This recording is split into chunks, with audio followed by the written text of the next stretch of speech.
On my birthday, my girlfriend rushed off, texting, "Ex needs me. Don't wait up." I replied, "Understood." Then I packed all her designer clothes and sent them with Courier to her ex's address with a note. "She's yours now." 3 hours later, my ex was angrily calling me because she was crying on his doorstep with suitcases. I, 29M, thought I knew what betrayal felt like until my birthday became the day I learned the true cost of being someone's backup plan. The morning started like any other birthday should. I woke up to find her side of the bed empty, but that wasn't unusual. She was always up before me, claiming she had better skincare routines that required early morning dedication.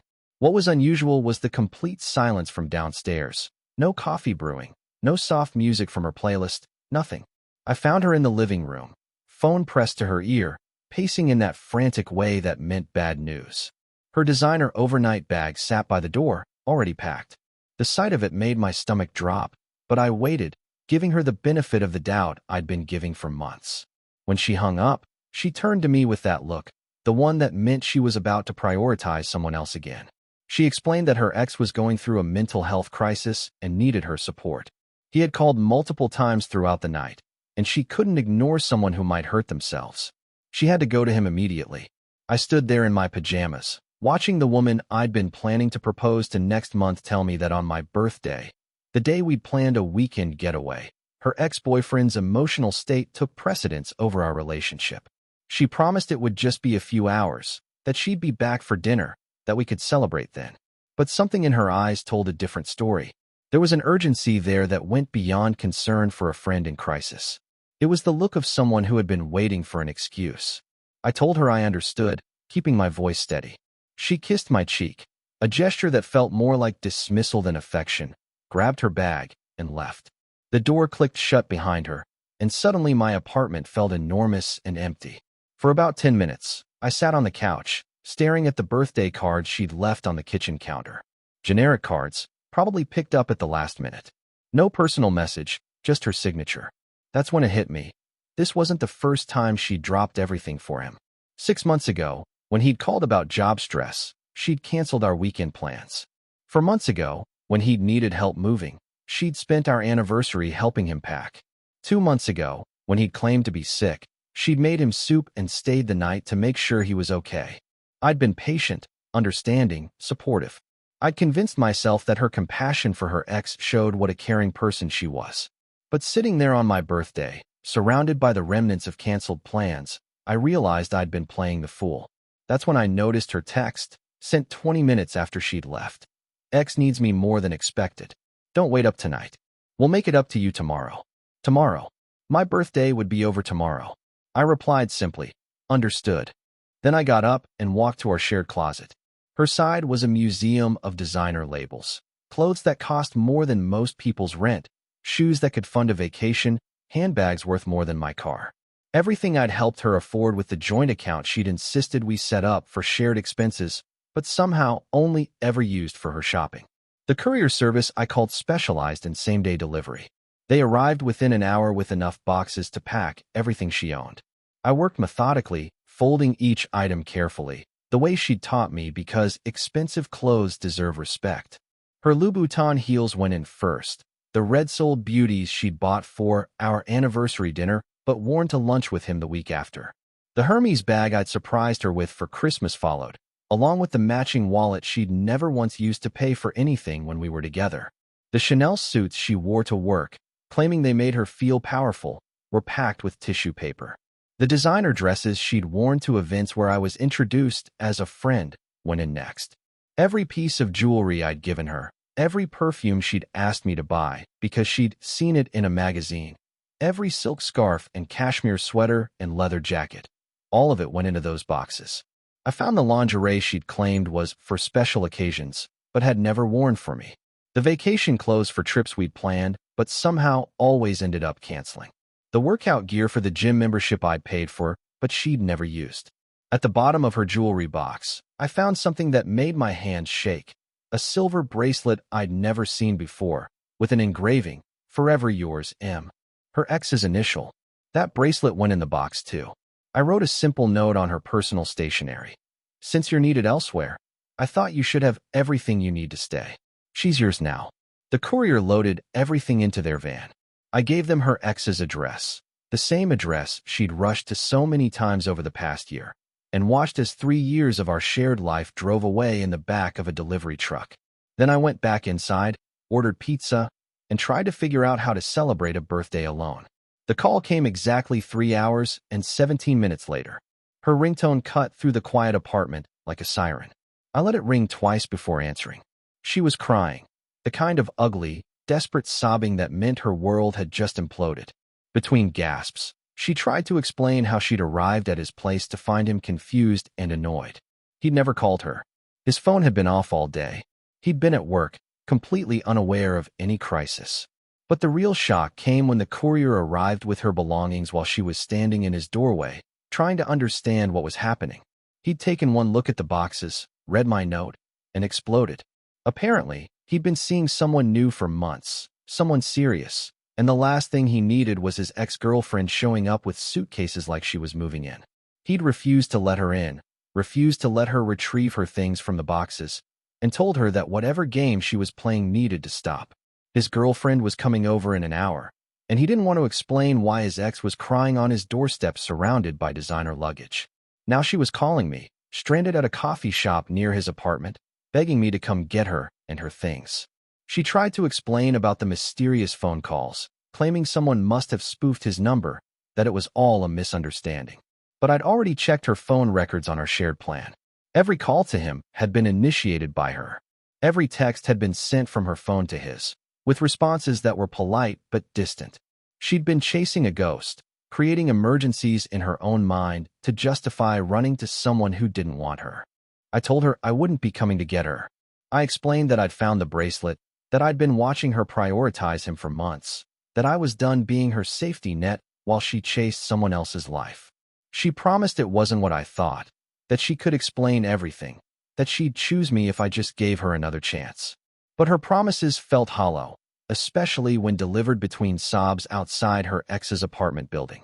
I hung up and blocked her number. Update 1.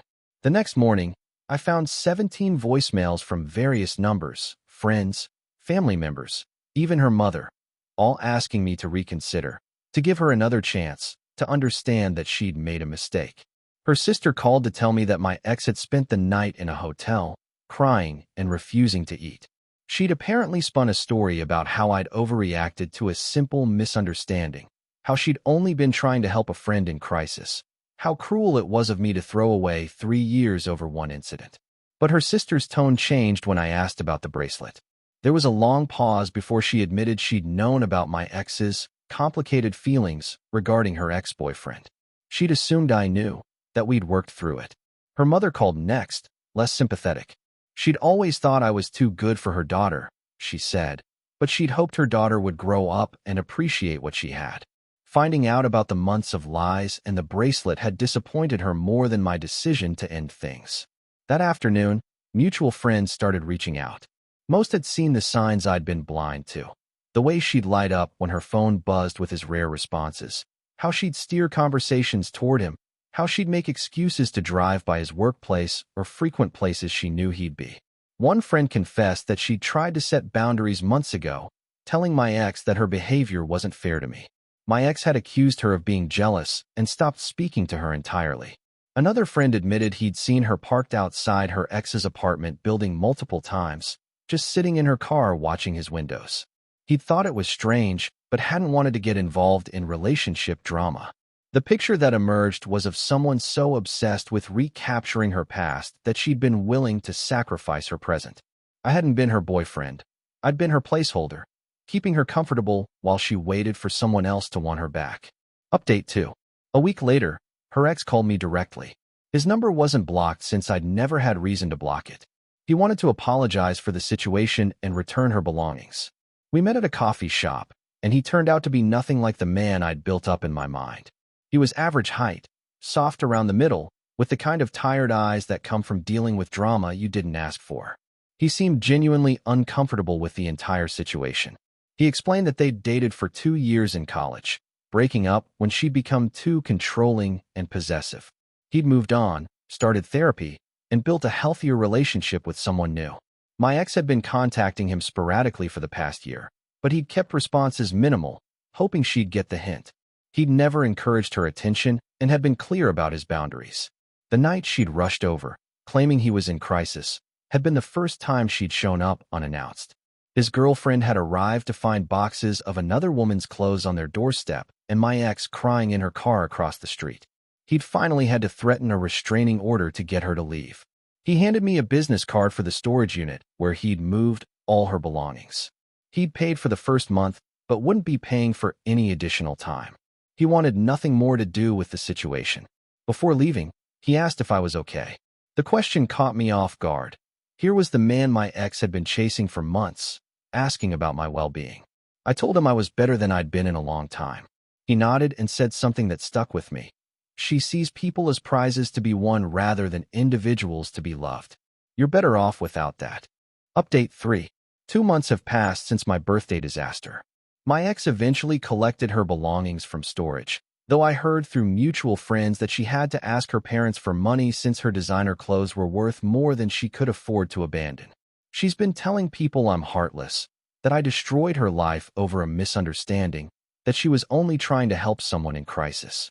But the friends who matter know the truth. They've seen the evidence, the bracelet, the phone records, the months of prioritizing someone who didn't want her. Her ex ended up moving to another city with his girlfriend, partly to escape the drama my ex had brought to their lives. I can't blame them. No one should have to deal with that level of obsession from someone's past. As for me, I've started therapy to understand how I missed so many red flags. I've learned about something called trauma bonding and how people can become addicted to the chaos of chasing unavailable partners. I've also learned that I have a tendency to excuse behavior that should have been deal breakers. My therapist helped me see that my ex's obsession with her past relationship had nothing to do with my worth as a partner. She was dealing with her own unresolved issues, and no amount of patience or understanding from me could have fixed that. I've started dating again, slowly, carefully, with better boundaries. I've learned to recognize the difference between someone who chooses me and someone who settles for me while waiting for something better. My birthday this year will be different. I'm planning a trip with friends who actually want to celebrate with me, who won't cancel at the last minute for someone else's manufactured crisis. Sometimes I wonder what would have happened if I'd continued to enable her behavior, if I'd just accepted being her backup plan indefinitely. But then I remember how it felt to watch her rush out the door on my birthday, bags packed, ready to drop everything for someone who didn't even want her there. That's not love. That's not even friendship. That's obsession masquerading as devotion, and I refuse to be anyone's consolation prize ever again. The best revenge wasn't sending her belongings away or exposing her lies to our friends. The best revenge was choosing my own happiness over her drama, walking away from someone who saw me as optional while I saw her as essential. I'm finally free from being someone's second choice, and that feels better than any birthday gift I could have received.